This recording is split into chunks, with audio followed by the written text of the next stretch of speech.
Well, no wonder Tony Greig looks a little happier this evening. 89 not out against his name, and certainly England must save the follow-on now, needing only 13 runs to make the 251 with 5 wickets still in hand. It was a fascinating day. The early wicket falling to complete the West Indies innings, then 32 for 3 England, and I thought a tremendous fight back then. A great effort from Peter Willey in his first Test match, and also Chris Balderston. They played in different styles, but I thought they played extremely well with good temperament and with a lot of courage. And then Tony Greig, well, what a very good time to make your batting comeback. He's been in the horrors all the summer. He came good at the right time. And Alan Knott coming in there at the end, I thought he played a lot of typical Knott cheeky strokes, and they're still there for tomorrow, which I believe will be one of the best days of the series. England have got themselves into a reasonable position now, and it's not beyond the bounds of possibility that they can get within striking distance of that 450 West Indies first innings, and then they can make things a little bit tough for the West Indies later tomorrow afternoon.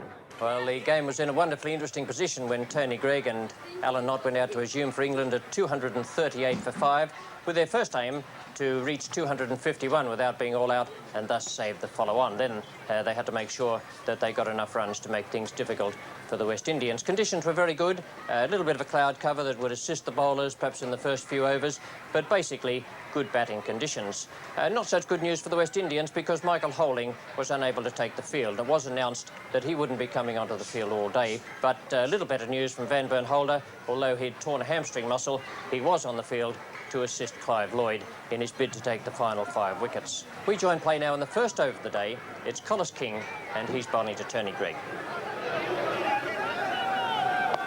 A good shot. Well, he started off where he left off yesterday with 3. Andy Roberts having a loosener up, chasing it out to the mid-wicket boundary. There's 3 to go for Tony Greig. I think he probably has this over and another one before the new ball's taken. I wouldn't think Wayne Daniel will be given the newie. It'll be kept for Roberts in his next over.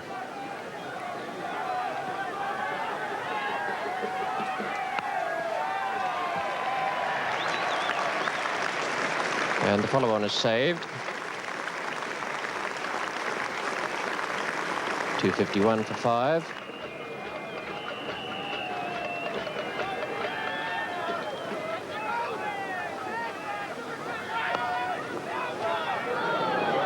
And he's in trouble here, and he's missed it. And that is Tony Greig's 100. It could so easily have been a run out. A complete misunderstanding there between Greig and Alan Knott. Tony Greig goes to his century. What a way to get it.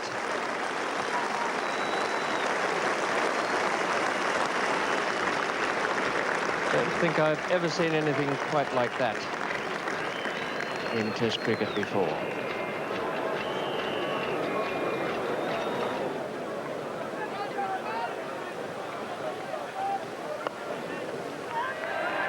And they're in trouble again. Good heavens. There's some appalling running between the wickets going on out there. You'd think they'd never run together in their lives before. Hold it or not. First runs off the new ball. 2 in this for Alan Knott. Andy Roberts does the chasing.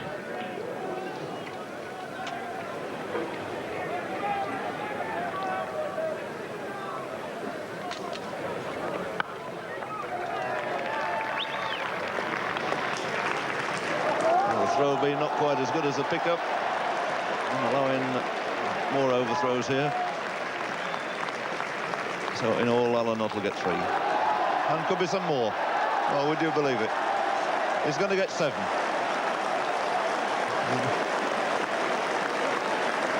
don't think I can recall that happening in a Test match before.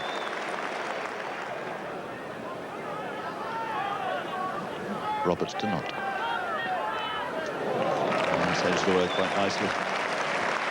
And 4 runs, very fine leg glance to Alan Knott. And that's certainly bringing up the 100th partnership between these two.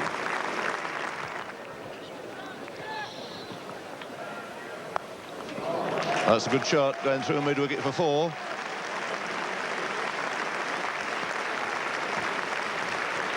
Well, on the scoreboard, he's on 45. That takes him on to 49, but I think there's some doubt whether the scoreboard registered the 7.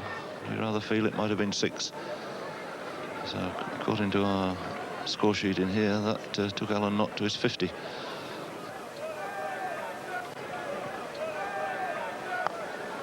Doesn't make any difference this time because that's another boundary. A full toss, pushed away, square on the offside.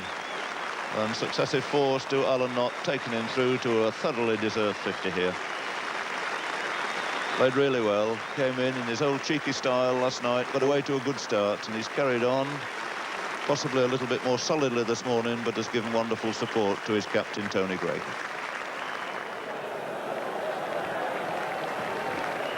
Shame to see that little boy, probably came on and gave him a sweet. Get a big tell-off from the policeman there.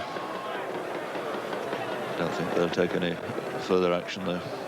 Spectators settle now and Holder to start another over.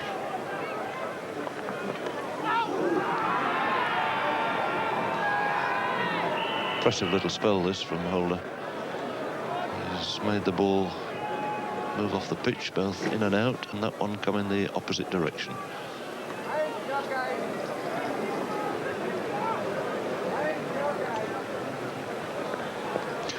And again, the beauty. What a fine over. Sure to get a big hand from this crowd for that. Most impressive over that we've seen in this innings today. Big sharp for that one, and not out. Nasty moment there as David Constant from behind him as he started to move his right hand from behind his back. Must have given the batsman a few terrors, but unmoved. Poor old bowler. Andy Roberts 2 for 80 from 29 overs. Really good bowling that, and Daniel now is in his 23rd over.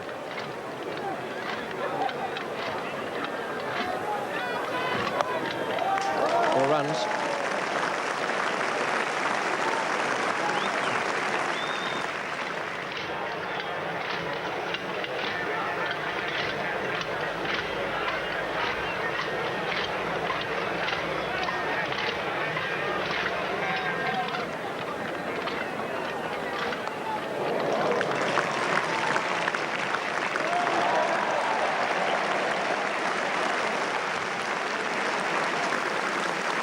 Not.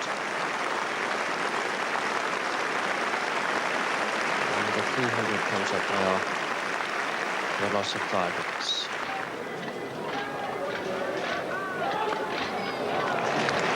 The beat Andy Roberts.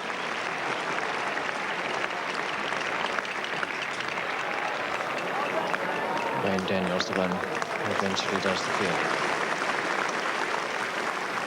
A little delay here whilst Freddie the Pooch is hustled off the ground.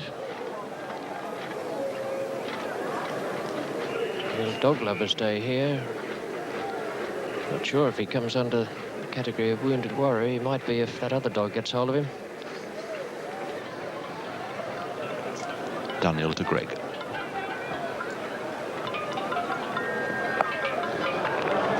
Brilliant stop.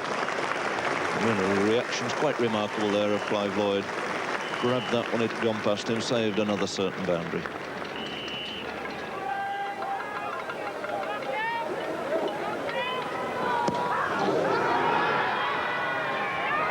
It's no ball.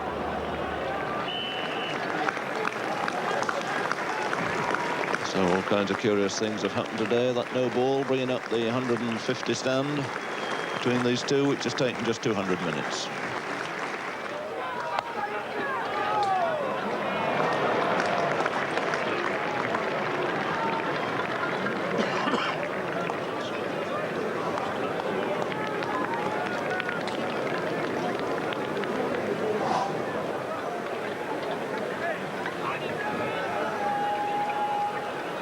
Greig facing Daniel. And that's it this time. Clive Lloyd's taken the catch. Broke on this fine partnership. It's the end of Tony Greig for 116. A brilliant match-saving century for England. And Tony Greig will get a wonderful ovation from this packed Headingley ground. Came into bat when England were in real trouble, survived through yesterday, progressed today. The hat's already off, the bat in the air to acknowledge this great ovation. 339 minutes out in the middle for his 116. It included 1-5 and 15 fours. Daniel to Snow.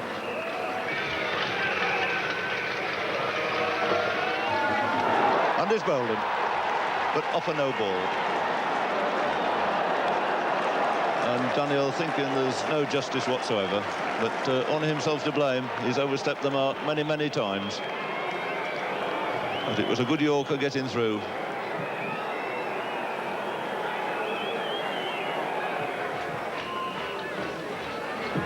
It's Roberts now to Knott. He's got that away.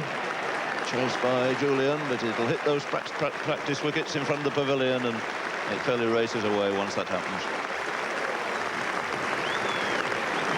Falls to Alan Knott, moving on now to 80.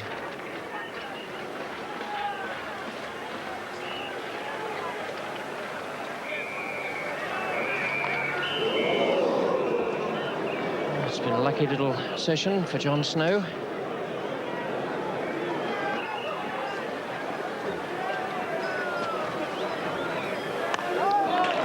Safe, and he's got away, although it was in the air, through extra cover.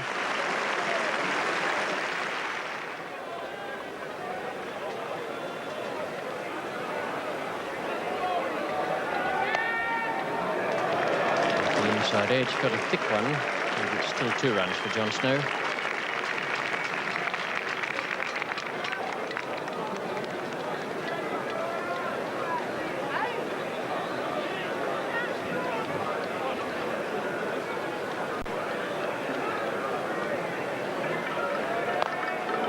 That's 4. Attempted Yorker again, but once more from Daniel, a little bit too full in length. Bowler at the far end is Collis King. It's a nice shot. Beautiful square cover drive by John Snow. And that'll go 3 for 4. So John Snow's resisted very stoutly now for the best part of an hour, moves on to 16. Van Bernholder, a new over. And England have been made to fight very hard for the runs. There's been no easy pickings from any of these West Indian seam bowlers. Short of a length, roundabout off stump the whole time.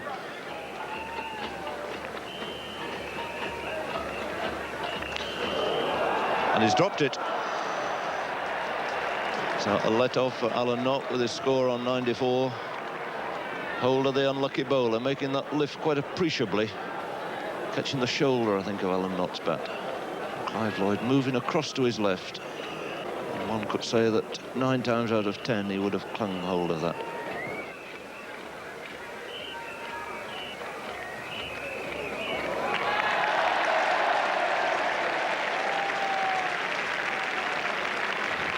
Just have got a little edge onto that, onto the pad.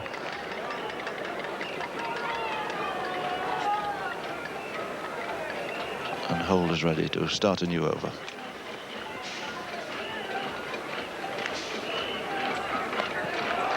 And that's a fine shot. Over pitch, nicely to pitch the ball, cracked it away square on the offside for 4. John Snow moving on to 20.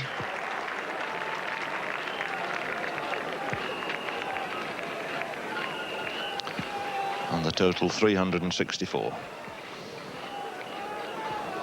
Might bring a memory back to some people in Yorkshire, the score that Leonard Hutton made at the Oval against Australia in 1938.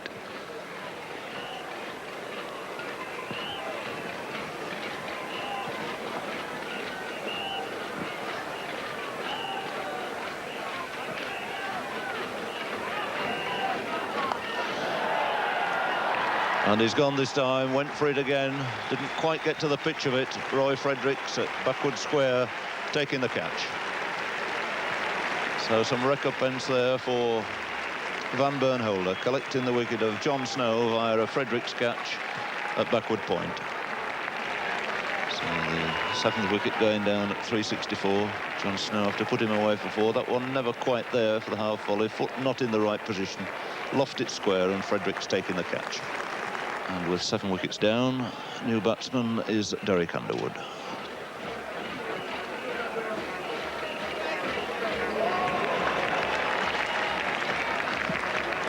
Van Ben Holder the fielder, and Derek Underwood away with a single.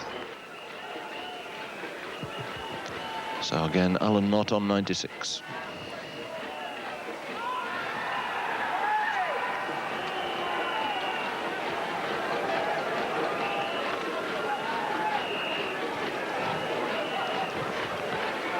Some bruised legs in the morning. Alan Knott taking quite a battering around about the thighs during the course of this long innings. And that's a desperation shot, which very nearly saw his downfall.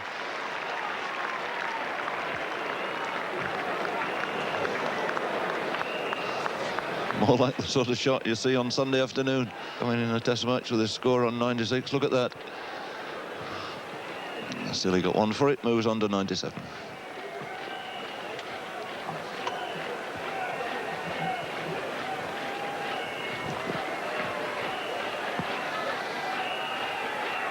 And that's edged, and that's caught, I think, by Clive Lloyd. Tossed high, Collis King takes his first wicket, and Derek Underwood is the man to go. Out for just a single. Another wicket down for England, the 8th to go down. Their score on 367. Handshakes for Collis King to celebrate his first wicket in Test match cricket. Underwood again, never in line. Perfectly straight ball. Good low catch there taken by Clive Lloyd. So 2 catches he's taken in the slips, but he has missed one, dropping Alan Knott when he was on 94. Alan Ward to face Collis King. So the left leg push forward, just striking it, gets a leg by. But at least it brings Alan Knott down to receive.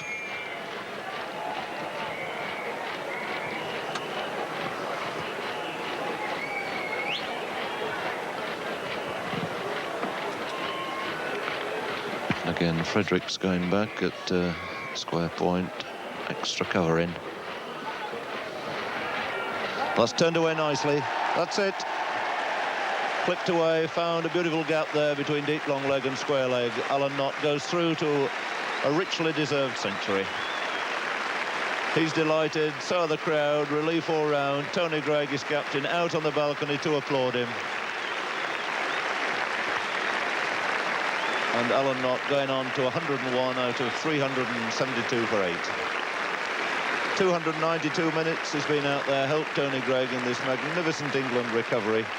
And one can record that he's included 1 7 and 12 fours in that 100.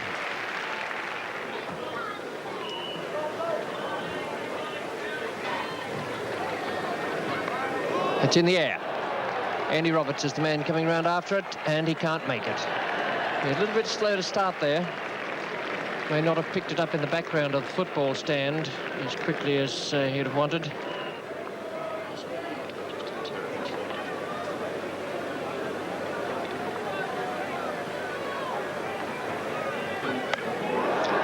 Another one, similar type of stroke.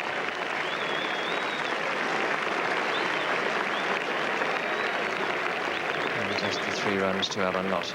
2 short pitch deliveries there. Alan Knott's not normally a hooker.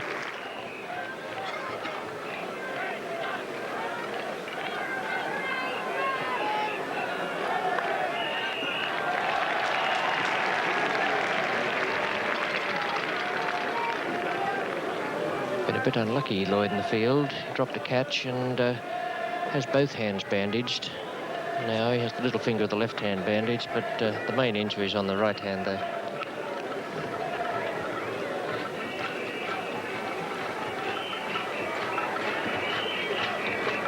Oh, that's got to be out. Beaten for pace there on the backstroke, and it's Andy Roberts' 3rd wicket. And well deserved too. 379 for 9 now, with Andy Roberts having Ward LBW without scoring. And you can see again how that happened.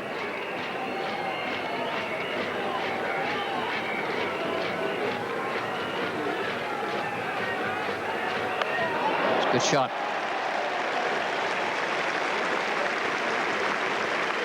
It's too short, and Holder would have meant to keep it up and about the block hole, I would think, but Knotty was waiting for it there, right on the back foot, just sliding that back foot across and the left foot out to the leg side.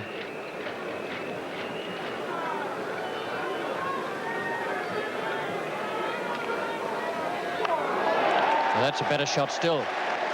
He really was waiting for that. The bouncer that comes after being hit for 4, there was no doubt in Knott's mind that he was going to get it.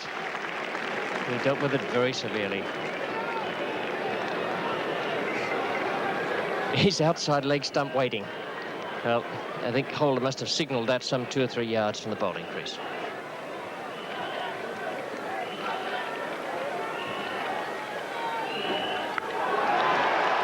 Now Daniel's under it, and he's caught it safely. So Alan Knott is out, the last wicket to fall, and the total is on 387. 116 to Alan Knott. It equals his highest score ever in Test cricket. He made 116 against Pakistan at Edgbaston in 1971, and what a great comeback this is. With his skipper Tony Greig, he'd been having a pretty moderate series, and a great performance in this innings to lead England's fight back. Well, that's a fascinating scoreboard. Failure up the top and then little fight back in the middle. And then Tony Greig and Alan Knott, each 116. Tony Greig's 7th Test century, his first against the West Indies, and boy, what a timely effort it was. Alan Knott equalled his best Test score, that against Pakistan a few years ago, and John Snow came in with a very, very good partnership there. That was very handy to England hopes when he batted for so long with Alan Knott. 387 then, and a deficit of 63 as far as England were concerned, but that's much better than they could have expected yesterday, when at one stage they were 32 for 3. They really were in trouble then. A marvellous fight back. Nice to see Tony Greig amongst the runs, and also Alan Knott. They weren't quite as certain today in their batting, but it was a tremendously gutsy performance, and one that they and English spectators and patriots will remember for a long time.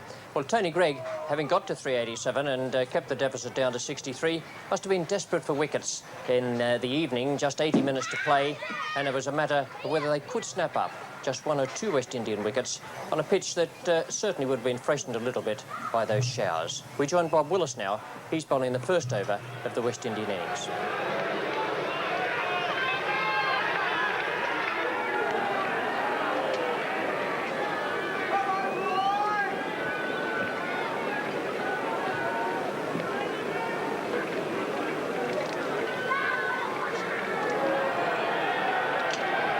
Time this over, Willis has lost his run. The first time he went through with it with a bit of stuttering towards the end.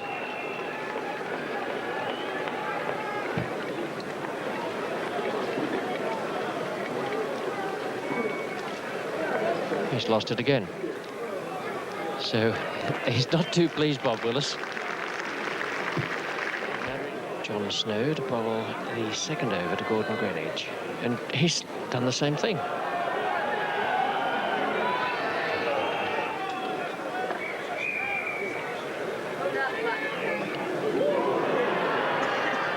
It's a wide. It's a funny old start to the innings.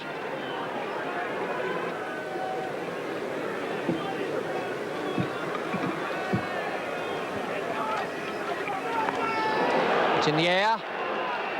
Oh, he doesn't get to it. That's Alan Ward down at long leg.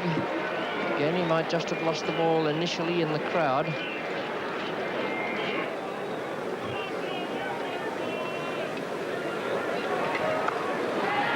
Off the cue end of the bat.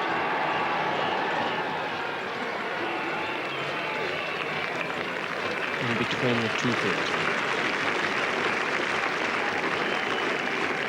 Fredericks much too quick with the stroke there, the ball holding up in the pitch a little bit. And it came right off the end of the bat. John Snow, in fact, in his second over here from the football stand end. And the West Indies score is on 6.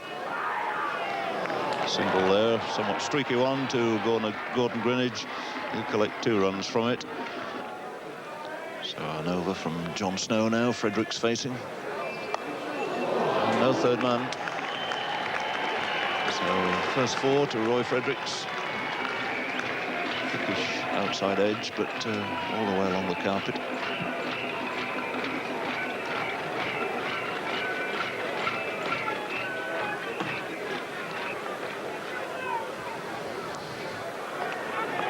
And he's bowled him. What a great start. Breakthrough by John Snow. Roy Fredericks out, clean bowled. Fine delivery that from John Snow. And exactly what England needed. Great fight back with the batsman. And now John Snow coming into the act, breaking this opening stand with a score on 13. Roy Fredericks, clean bowled by John Snow for 6.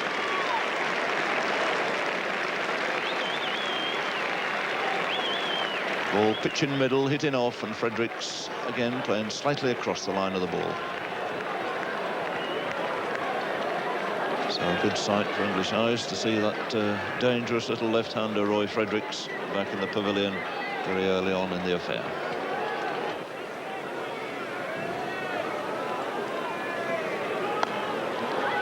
That's a confident way, get off the mark. Beautiful piece of footwork there by Richards, in position quickly.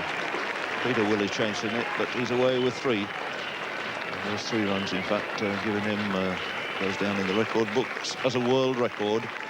He's now scored more runs in this calendar year than have ever been scored previously in the whole history of Test match cricket. Bobby Simpson's 1,381 runs in 1964.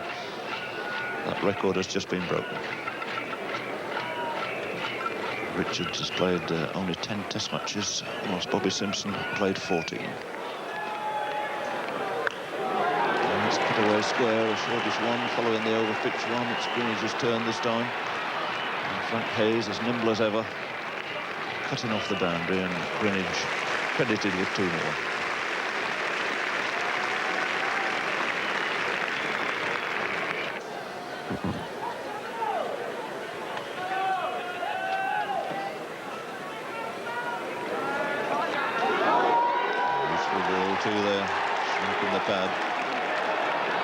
Greg thinking that it got an edge, tossing the ball high and jubilantly into the air, but no response. Quite rightly there from umpire Constant at the far end. Passive figure remains. It's a useful ball, in fact, by Alan Ward. And you can see, no question at all, the ball flicking the pad. And that's a good ball. Really hostile delivery there from Alan Ward.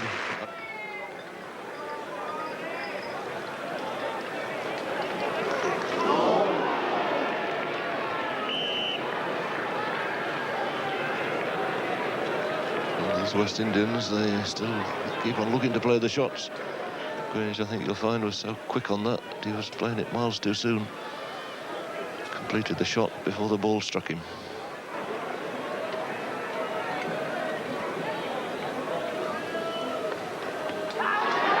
And that's LBW. So Alan Ward in turn striking another great blow for England. Gordon Greenidge, the man with 3 successive Test centuries to his name, departs with the score on 23, an LBW victim of Alan Ward.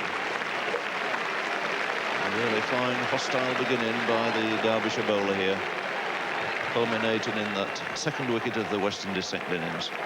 Greenidge moving into line and looking very plumb there. Ball kept low, hit him halfway down the pad, which brings Lawrence Rowe down to face.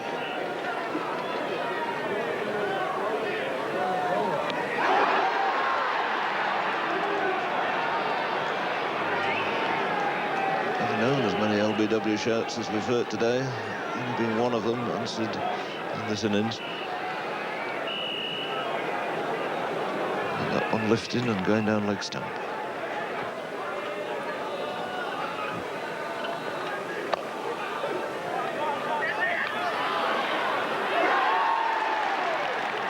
It's a pretty good piece of fielding from Derek Underwood. Well, Vivian Richards and Lawrence Rowe managed to stay together to the close of play. Some pretty good-looking strokes in that 32 not out from Viv Richards. Lawrence Rowe wasn't quite so certain. He's made only 4 in around 40 minutes, and the edge of the bat was found a few times.